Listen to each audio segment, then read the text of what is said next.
This is the OTP Pregame presented by Farm Bureau Health Plans. Plan on paying less for the coverage you need with Farm Bureau Health Plans.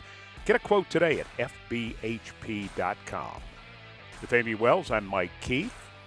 We're glad to have Jim Wyatt with us, senior writer, editor from TennesseeTitans.com. Jim Wyatt had to silence that phone just in case. Silence the phone, pulling out notes, Breaking news.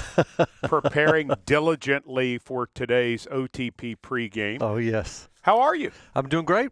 Hope you guys are doing well. It's been an interesting week. Yes, it has. Yeah. It's been an interesting week. Colts week. 3 division games to end the season. Titans lost to the Colts on October 13th by a final score of 20-17. And so the Titans trying to avenge that loss in a place where they have won 5 of their last 7. They've won 5 of 7 playing at Lucas Oil Stadium. So maybe it's the right place to go on the road and get a second division victory. Yeah, I mean, and Colts in a similar situation. The Titans, they've obviously got 3 more wins, but it's been kind of one of those seasons. They have found a way to win a couple of close games. The Titans have not been able to, including that game in Nashville. So we'll see. Going up there with another quarterback, a new quarterback this week, and a chance to try to end the season on a positive note. We'll see what happens on Sunday. All right, so a few Colts notes. They are currently the 8th seed in the AFC, but they're 2 games away from the final wild card. 2 losses out. They have a 10% chance of making the playoffs. As it stands today. As it stands today. Okay. The Colts' final 3 opponents, however, are 8 and 34. Oh, yeah. So they play against the Titans, as we know, coming up this weekend, and then they're at the New York Giants, and they end at home with Jacksonville. So finishing 9 and 8. Not outside the realm of possibility. Not outside the realm of possibility. They lost last week at Denver by a final score of 31-13, in spite of the fact that they allowed just 193 yards and had 3 takeaways. But because they had 5 turnovers and they lost a touchdown at the goal line when Jonathan Taylor dropped the ball, and one of the 5 turnovers resulted in 7 points, they lost 31-13. Anthony Richardson, the starting quarterback, currently has a completion percentage of 47%. He is on track to have the lowest completion percentage in the NFL since Tim Tebow? Tim Tebow in 2011. Very good. Thank you. Thanks. Very well played by you. So that is the opponent this week. The OTP pregame is 5 topics. And so, Jim Wyatt, are you ready for topic 1? Let's do it. All right. Topic 1, Will Levis demotion. Was the big story of Wednesday. Well, the co-big story of Wednesday, I will say. Yeah. Was a big story when it came out nationally on Tuesday. Out as it was handled on Wednesday, it was a big story. The comments of Brian Callahan, the comments of Mason Rudolph, the comments of Will Levis, the comments of teammates. Jim Wyatt, you were down there for all of it. How did all of that feel with the formal announcement of the demotion of the Titans quarterback? Well, I think, clearly it was, hard on Will. I mean, that's you could see his genuine emotions coming out, in the locker room yesterday. I felt bad for him. He's such a nice kid. That's one thing I think that people on the outside don't realize maybe how hard he works and what a nice kid he is and how respectful he is and how he's had some bad luck with injuries. And there's a personal side of this. I generally felt bad for him as he had to stand there and answer a lot of questions about what this means for him and his future. He was adamant that this doesn't have to be a period. It doesn't have to be the end of his time as this team's franchise quarterback. And if it's not here, it doesn't mean it has to be the end somewhere else. So, I standing next to him, I felt like a guy who was really down, disappointed, discouraged, but is not going to quit, and what that means moving forward, I guess remains to be seen, both here and or somewhere else across the league. I just don't know how all that's going to play out. I thought Mason Rudolph handled it like a pro, just like he has done with everything since he's been here. I think he's been in Will Levis's shoes before, and he's been in the league for a long time. So this is not new to him. So he's ready to step in and play. And then I think for Brian Callahan, it's just it's been a tough season. I mean, for everybody, it's been a tough season for Brian Callahan, and he acknowledged that this is one of the toughest decisions that he's had to make at such a key position. And I get both sides of it. I mean, it's tough. At one hand, I understand the school of thought if you let Will Levis finish the season and get a complete full picture of what you have in him, how he handles adversity. He's had to deal with a lot of adversity this year. There's no question about that. But this would have been another way to see how he comes back from being benched in game, 4 turnovers. How does he finish? And this season has been about finding out what you have in him.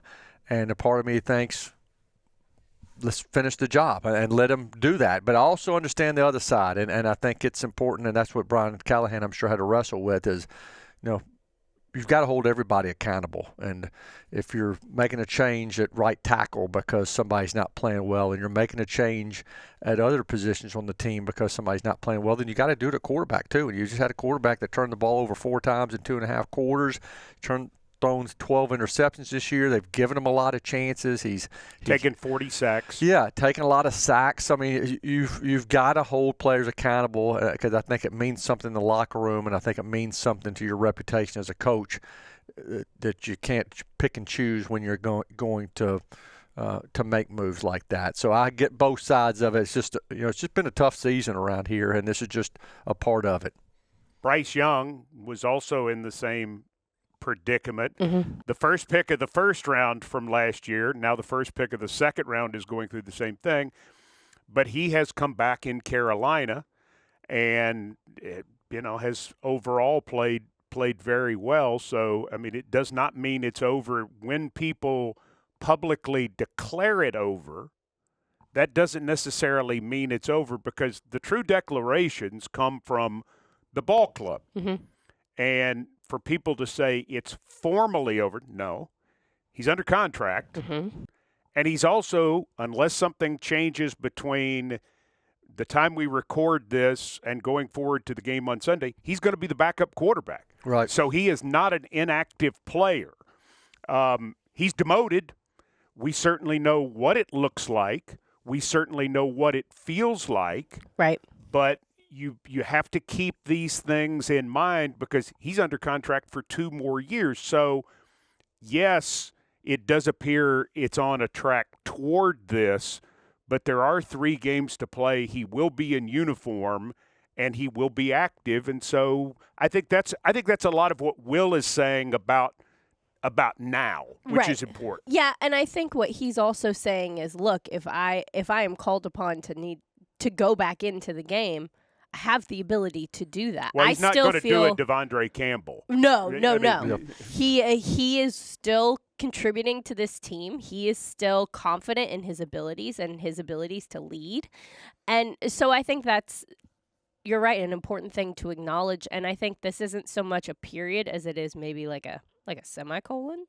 Well, I mean, there is the ability to continue the sentence. Well, I don't think anybody's denying the significance, but I think you have to, and I'm not engaging in semantics. I'm giving you the facts. He's under contract and will be in uniform. Right. And so we'll see. Mason Rudolph's the quarterback. Right. And you and I and Amy have been around it long enough to understand what it means, but I think everybody needs to slow the roll just a little for a couple more weeks to see how some of it plays out. And maybe he does not get on the field again this year, and that's true. But it is important to acknowledge, to your point, he's not taking it to the house. No. Like, Will Levis is still here. He's still in the building. He's still worried. And they're not asking him to go away. And they're not doing the Daniel Jones either. No, we're not doing a Daniel Jones. We're not getting rid of him. We're not Marcus Mariota and just going away. We're still going to be here. We are engaged. We are the backup quarterback. This is still something that he is an active participant in. He is not QB1 anymore. Yeah, and I think what's going through his mind, because Bryce Young's situation is he had enough time during the course of the season to get back in there and kind of jumpstart his career again. Now Will is facing a situation, 3 games left, unless something happens to Mason Rudolph as far as an injury goes or he has a bad game himself. Will might have played his last snap this season, and now he has to wonder about things. Okay, what does this mean going into the offseason? Because he's very well aware that this team could have the option of exploring what's going to be out there in free agency. He knows that this team's going to have a draft pick high enough where you could be in a position to draft another quarterback. Is he back here next year? I think a lot of his future hinges on what happens in those 2 scenarios, right, and what the team might do. And I think Mason Rudolph thinking, hey, if I finish this season well, play well in these last 3 games, maybe I'm making a case to be back here next year. Well, if he plays as well as he played the last 3 games in Pittsburgh last year, and he's 1-2 as a starter this year and led the team to a second win, which he's not given credit for at Miami because he didn't start that game. But in Pittsburgh, he wasn't going to get that. It was over. It was over. They were playing him because Trubisky hadn't worked out and other things hadn't worked out, and they had injuries, and he knew he was playing out the string. He signed here, Mason Rudolph did, as quickly as he possibly could because he was looking for an opportunity.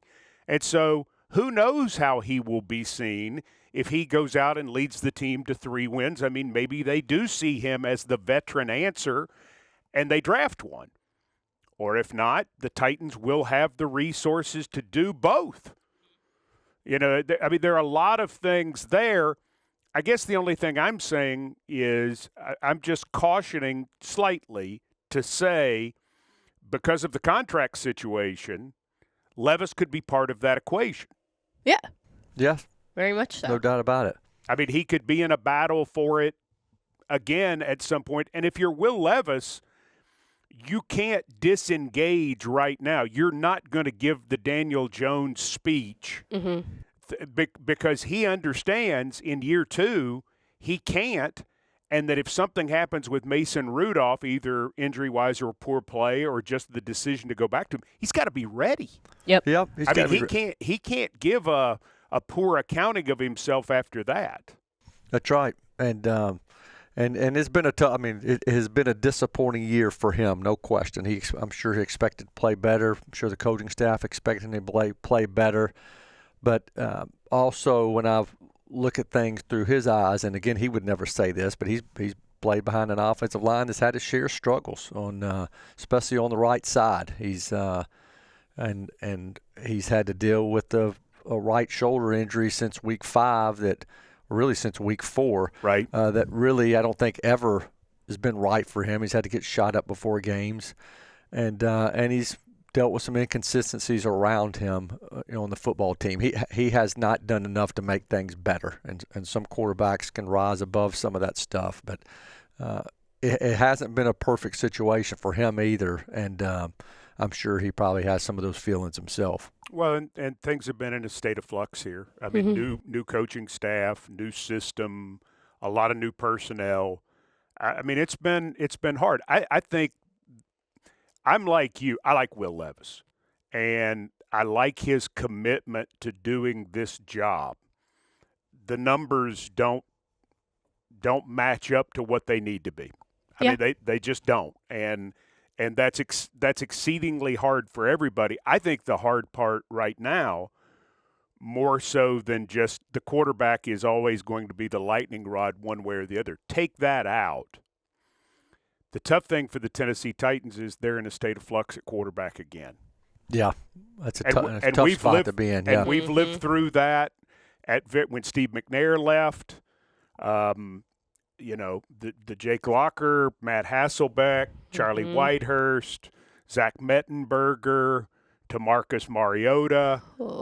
I mean, when you're in that state of flux, it's hard. It's really hard, because what do you do next to get out of it? Which is why you have to, essentially consider every option. That's where Tannehill's play from 19 through 21 was so important, because, I mean, statistically, he gave you the best quarterback play you'd had since McNair. Yeah, and everybody wanted it to work because a young quarterback on a rookie contract and being able to build a team around him while you've got him as your starter. And then if that's not going to be the case, it changes everything. I mean, yeah, there's some quarterbacks out there that will be out there in free agency, and we can't start naming them here. We'll get in trouble for tampering. But there will be some quarterbacks available. But if you go out and get some of those guys, it's going to be very expensive, and it's going to limit what you can do across the roster. Yeah. So that's when you have to start thinking, okay, can we really do this? Do we need to think of other things? Well, and it's going to take a chunk out of the available money you have that you were so excited about potentially to go continue to build the foundation of this team. I've cited it several times, but Coach Mack said, even at the start of free agency back in March, he said, this team needs 2 cycles. Yeah. They need 2 cycles of free agency, and they need 2 cycles of draft. 2025 is going to be the second of those cycles. If you're going out and spending a big chunk of that money on a veteran who is not going to be Patrick Mahomes, is not going to be Josh Allen.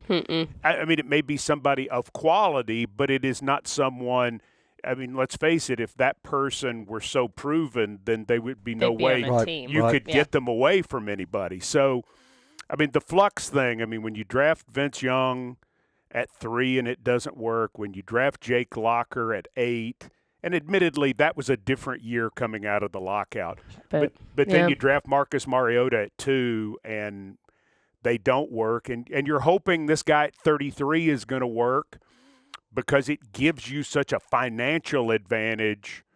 But the quarterback's tough. Yeah. It is the thing that the whole organization kind of revolves around in terms of setting up what the team is going to look like from a financial standpoint, from just a locker room building standpoint, from one of the most important positions on the field standpoint. Like, that is the person that you want to be steady and consistent. And when it's not and you're looking for someone new, it's a hard place to be. It is. Okay, second topic for Jim Wyatt. That one went on a while. That's okay. It was kind of a big one. It's a podcast. We can do whatever we want. We can? Yep. I've got this down as 1B. So the handling, oh my gosh, the handling of the quarterback demotion was 1A. 1B, you were standing right in front of him, or sitting right in front of him, when Brian Callahan had his very strong reaction to the question about his team being soft. You've been, Jim Wyatt, in locker rooms, at press conferences, at post-game news conferences. You've done this for well over 30 years, the majority of that in the National Football League. When you're sitting there and the coach goes off like I've never seen before anywhere in my person. I know it's happened. I saw Tommy Lasorda on tape do it once. I mean, it's happened. That's the Dave Kingman one? Yes. Yes. What was it like to be sitting there when Brian Callahan got the question about, is your team soft, or do you worry about your team being soft, or some people say your team is soft? What was your overall reaction? Yeah, I mean, he started off kind of with a smile, saying something along the lines, you really tried to get me going today, or something like that, and then he just proceeded to drop a couple of words I can't say here on the OTP, and it went. You're talking about going on a while. That one lasted for a little while. So as it's happening, what is going through your mind, I guess, is what I'm asking better, as the experienced Hall of Fame journalist that you are. What was going through my mind is that I was surprised that it was as long-winded as it was, and he got up as worked up as he did. Lasted nearly 2 minutes. Yes. Yeah. And I think he was just clearly trying to make a point and stand up for the guys in the locker room. But also, what also was going through my mind is, where's this question coming from? I've not heard anybody. I've heard one person apparently mentioned in Mike Herndon apparently mentioned who does a good job, right? Yep. Mentioned in something that he wrote, questions about this team being soft, and all of a sudden that means it's got to be a topic of conversation. I guess somebody wanted to make it a topic of conversation by asking the head coach about it. I haven't heard anybody, or I haven't heard any consensus or growing opinion that this team is soft. I mean, the team is 3-11 because it's just not a very good football team. I mean, it's not because it's soft. And Jarvis Brownlee, Kuharski, who's a friend of mine, mentioned, well, Jarvis Brownlee said he was cold in the Washington game. That doesn't mean this team is soft. I think back at some of those Titans teams in '99, the team that went to the Super Bowl, and Samari Rolle and Javon Curse, a couple of Florida guys. Samari looked like the Michelin Man coming out of the locker room some games. Javon Curse, made no secret about how much he hated the cold. I've been around a lot of guys that hate the cold. That doesn't mean they're soft. Right. Go in there and ask Jarvis Brownlee if he's soft. He's one of the toughest guys on this team. Just watch the way he plays. Yeah, just know his background. Yeah, Jarvis Brownlee's not soft because he said he was cold. Very few of those South Florida guys are soft. Yeah. Very few of them like the cold. Yes. Right. But they ain't soft. But very few of them are soft. Yeah, and Jarrell Casey didn't like the cold. Do you think he's soft? A lot of guys, I just thought I thought it was ridiculous that the question was asked. And it was kind of ridiculous how that kind of overshadowed what happened at the quarterback position yesterday. I know the quarterback news, Jeremy Fowler broke that story on Tuesday, so it was maybe old news by yesterday. But his reaction to the soft question overshadowed everything that happened at the quarterback position yesterday. Was that his frustration with the whole season coming out? I think so, yeah. Possibly? I think so, yeah. And I think he just was, kind of taken aback that somebody even asked such a question. Yeah. All right. I agree with that. So here, topic 3. All right. Now, here are some numbers that you can be critical of lately. Okay. A legitimate thing. Legitimate issues. The defense has been very solid this year. I think we would all agree with that. But the last 3 games, not quite as good. Yeah. Allowing 375 yards per game, 63% third down conversions, just 4 quarterback sacks. So not as good in the last 3 games. Part 1 of that is, Jim, what do you think's going on with the defense right now? And part 2 is, what do they need to do to turn that back around to what has been their standard for the majority of the season? Yeah, that's a good question. I mean, I do think the defense. I mean, I'm certainly not going to start poking holes in the defense. And the defense isn't the reason the team is 3-11. But I have, even with the high ranking, a lot of times felt like the defense could do a little bit more, get stops at critical times, try to win a game when your offense is, has put you ahead. And there have been a couple of games this season that hadn't happened. Pass rush hasn't been good enough. Like, it hasn't been consistently there. That's a big part of it. Monty Hooker's done a good job creating some turnovers, but across the board, team hasn't done a good enough job there. And now they're getting thinned out a little bit with injuries and playing with some young guys at inside linebacker specifically, and a lot of moving parts in the secondary with guys being in and out. So how you get better is, part of it is playing Anthony Richardson, who's completing 47% of his passes, as you mentioned earlier, and starting to pressure some of these guys and forcing them into mistakes. And I think that would certainly help the cause. And they have given up 89 points over the course of the last 3 games, and people say, oh, they're giving up 30 points a game.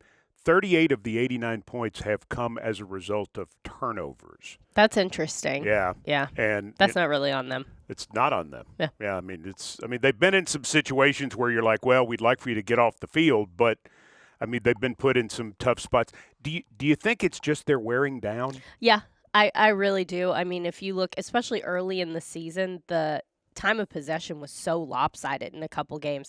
This Titans defense has taken a tremendous amount of snaps this year. And so I think that's part of it. Jim mentioned the injuries, and we've seen a lot of injuries. It feels like they kind of bunch up at different positions. The inside linebacker position, we had all those injuries, bunch in the secondary. Like, it felt like specific rooms were taking hits as opposed to it being spread out across the whole side of the ball. So that's an issue too. And yeah, it's December. And so all over the league, everybody's banged up. The problem is, all over the league, everybody's banged up. And so you still have to play the games. But yeah, I mean, it's been a big lift for this defense all season long. And I think that they're just starting to wear a little bit. I think there's a fatigue factor too, and feeling like you got to play perfect all the time. This offense is mentally. not scoring a lot of points. I mean, most games, last week obviously scored 27, but a lot of games teams scoring in the teens, and 2 weeks ago didn't even score a touchdown. And I think trying to feel like you got to play perfect and feel like that if you give up a certain amount of points, you're probably not going to win the game. I think that human nature sets in, and I think that's realistically can become an issue. Yeah. It's a heavy burden to bear, but that's 63% third down conversions. 25 of 40. Yeah, that's not awesome. It was 10 of 13 last week, but it was even strong in the 2 games before that, leading to that number. They have given up 25 third down conversions in the last 40 attempts. But that's 40 attempts too. Yeah. In the last 3. That's a lot. Yeah. And the Washington game, they were on the field for 77 snaps. Mm-hmm. To your point, do you wear at a certain point? Yeah. Does it beat on you in that way? Yeah. Do better, but we know you're tired.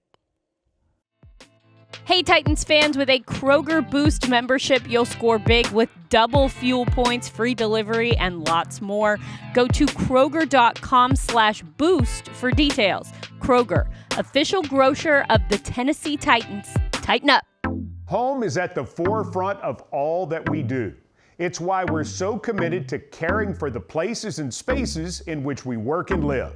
Ashley, the official furniture provider of the Tennessee Titans.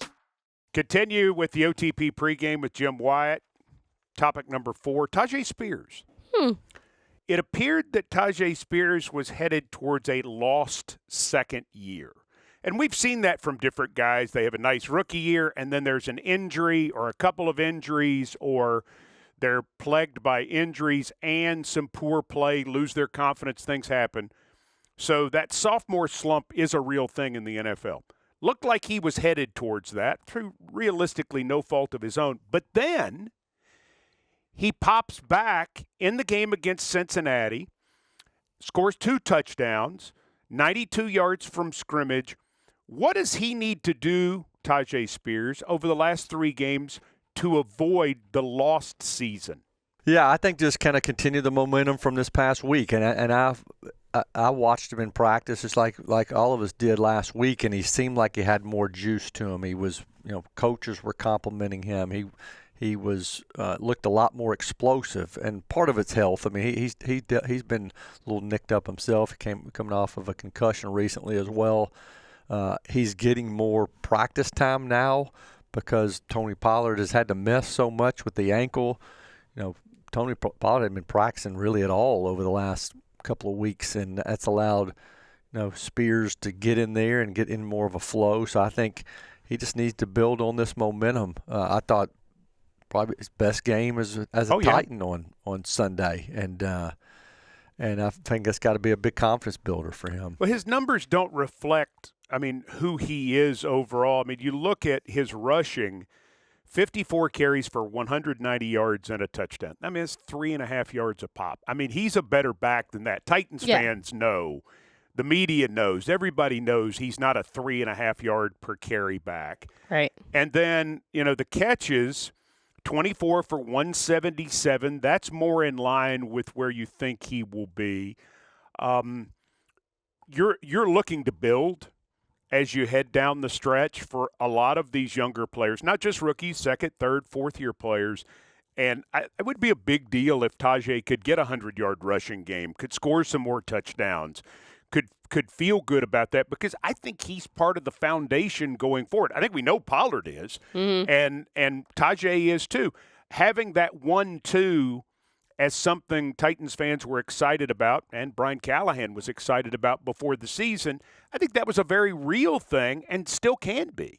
It can be, and I was surprised early on, and got to give Tony Pollard credit. When he plays like he has and produces like he has, it's tough to take him off the field. I expected more of a split between those two when the season started. I think coaching staff expected more of a split, but for one reason or another, and I think probably the biggest reason is because Pollard's been so productive, it became the Tony Pollard show, and Tyjae Spears took a back seat. Here, against the Bengals, Pollard really nicked up. Spears got to play more and showed what he's capable of. So I'm sure he's earned more opportunities, and they'd love to see him finish this season strong and give him something to look forward to for 2025. All right, so topic 5, James Williams. He was inactive for the first game 10 weeks ago against Indianapolis. Last week, 7 tackles coming on for Luke Gifford. May get the start again. James Williams may be the most intriguing player in the draft class outside of Tavondre Sweat. And I say that because I think we knew J.C. Latham was going to be the deal. And he's had ups and downs, but I think we understand J.C. is going to be a part of this for a while. Tavondre has performed to the level the Titans hoped. But then you take this guy in the 7th round who was this 5-star safety coming out of high school. And he plays well at safety at Miami, but it's obvious he's a linebacker in the pros. He embraces that, and now he's become a core special teams player in the second half of the season. Maybe one of the reasons the special teams are getting better is some of those guys are developing core special teams traits. But then here he shows up last week. Yeah, and boy, he sure looks the part. I mean, he's great length and great size, and very he's a good kid. And he's has had to adjust to being in the league, playing a different position, not getting to play a lot early, and then kind of paid his dues and has handled it really well. I mean, he was an underdog coming in to make this team. He made the team. Cedric Gray has not developed as quickly as I think people had hoped, and at the same time, James Williams has. And so it's been fun watching him. I mean, he is a playmaker. He's a guy that just has good instincts, and makes me wonder about how they can kind of broaden what he can do moving forward. I think he's now focused on special teams. Now he's focused on playing inside linebacker. I think he's a guy that can help his team as a pass rusher moving forward. See, I wonder, and I've asked this question and have not been told I'm an idiot, which leads me to believe that it's, for once, the right line of thinking.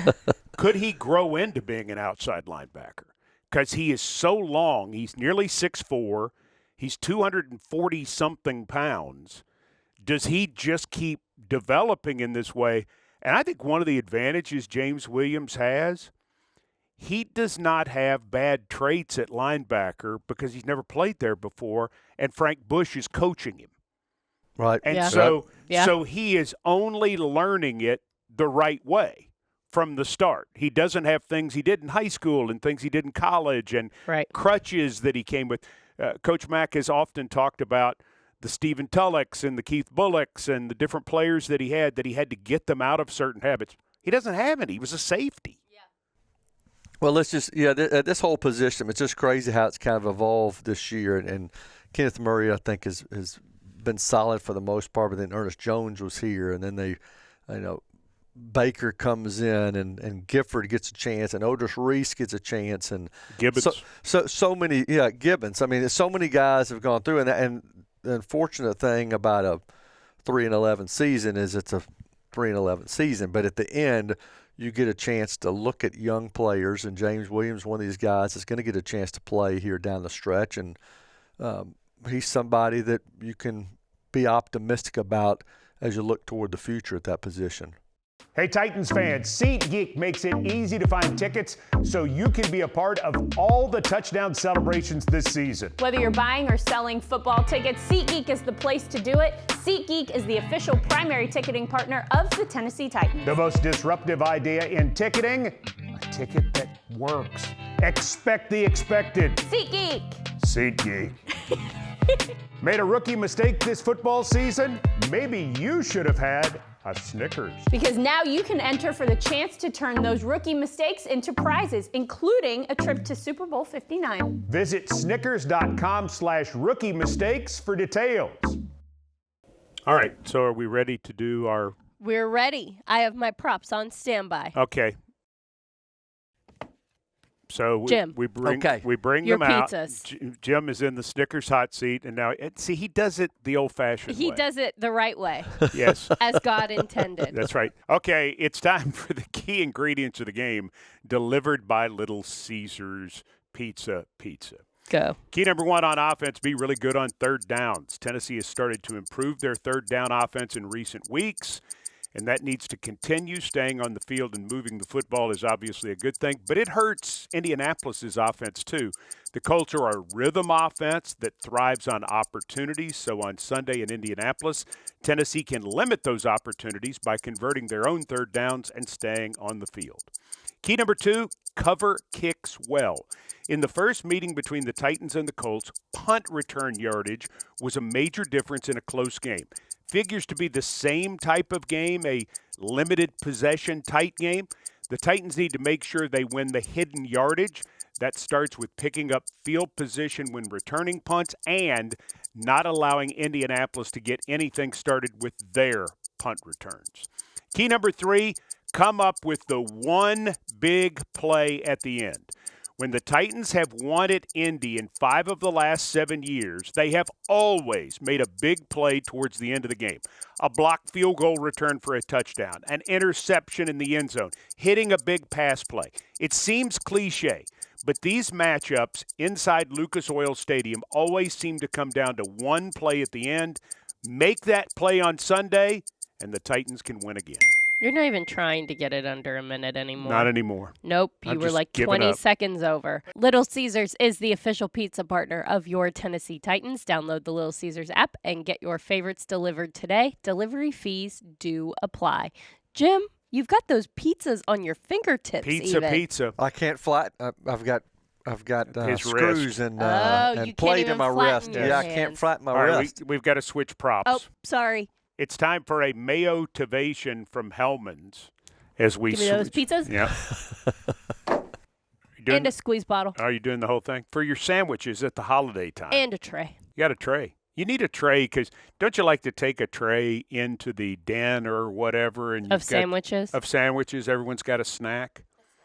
Mayo Titans cheers be loud. You don't even know who that is. Your deviled eggs, potato salad, and whatever holiday dish you wish to make you, your mama, and your entire family proud. Hellman's, the official mayo of the Tennessee Titans. Mayo game day be delicious. Thank you, Mike. Jim, thank you for taking time. Appreciate you having me on. And continue loving reading everything, including the mailbag. Mailbag's been rough lately. A little spicy. But it's, I mean, you're getting good feedback. People Yes, care. that is good. Like a lot of times, I tell people that if I open that thing up and there's nothing in there, that's when you know we're in trouble. The fact that people continue to write in and express their frustration, wanting things to be better, I think that's a good thing. Although certainly you like for the tone in those things to be a little bit better because fans are frustrated. It's been a tough season. There's no question about it. It's been a tough last 38 games. Yeah, it really has. It really has. And I think better days are ahead. But certainly this has been a rough stretch. Whew. Yep. And how? Yeah. Hey, but what would make it better, at least for the time being, beating Indianapolis? Yeah. That's always fun. 12:02 Central Time, kickoff, Titans and the Colts. We'll have it on Titans Radio at 11 a.m. Central with Titans Countdown on all of our great Titans radio stations, including 104.5 The Zone in Nashville. So let's go to Indy. Woohoo. Here we go. For Jim Wyatt in the Snickers hot seat and Amy Wells, I'm Mike Keith. Thank you for joining us for the OTP pregame.